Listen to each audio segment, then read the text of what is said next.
Kings are gone, but power didn't disappear.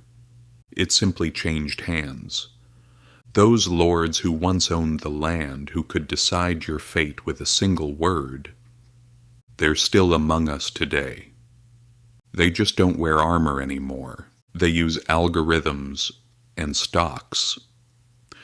Today, we're going to explore whether the system we call capitalism, the one we believe gives us freedom, is actually just a modern upgrade of feudalism. If you're ready, let's follow the money. Once upon a time, the people who ruled the world were landowners. Today, the people who rule the world control money. So, how did this change happen? What exactly is capitalism? And why is almost the entire world living inside this system today? For centuries, the world was ruled by a feudal system. Land was everything. Power came by birth. Kings, lords, and nobles owned the land. The rest of the people worked, produced, and struggled to survive. In this system, working hard wasn't enough to become rich. You had to be born into the right family. But this system didn't last forever. Then came a moment that changed everything. Industrial revolution. Machines appeared. Production accelerated. Factories were built. Power was no longer tied only to land. Those who made money, those who controlled production, became powerful. And just like that, a new system was born, capitalism. In the past, a lord owned the castle and the land, the means of production.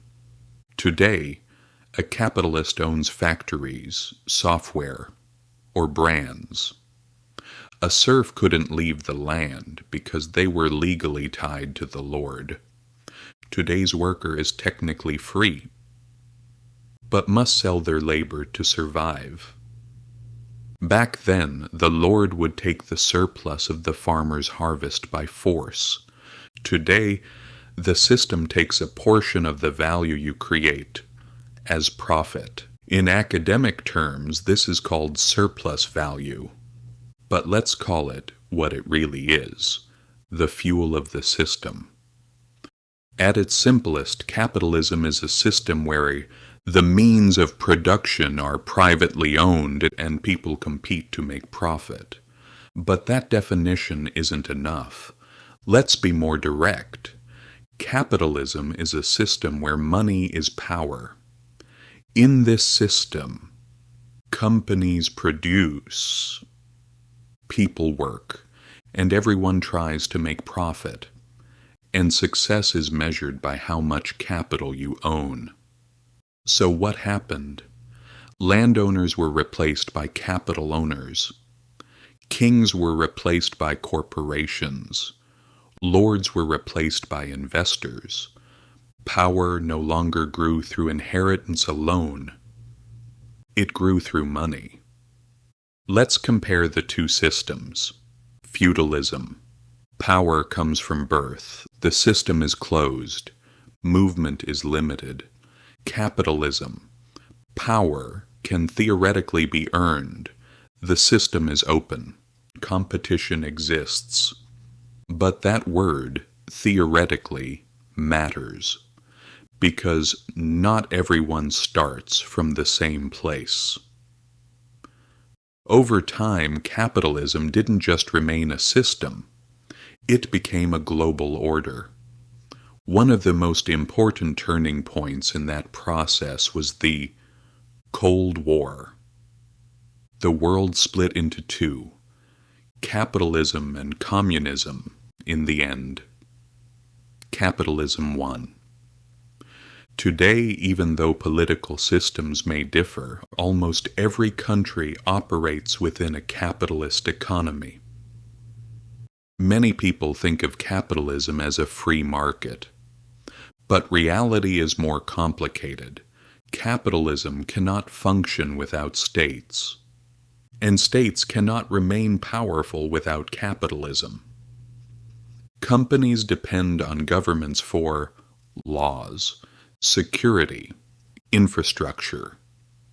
Governments depend on the economy for taxes, employment, growth.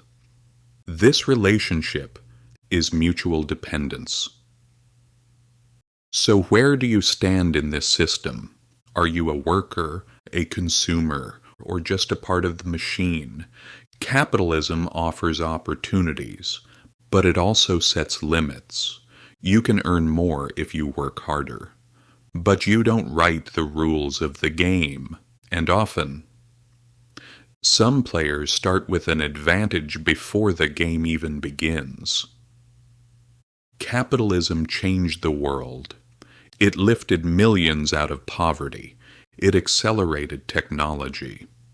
But at the same time, it created inequality and concentrated power in the hands of a few.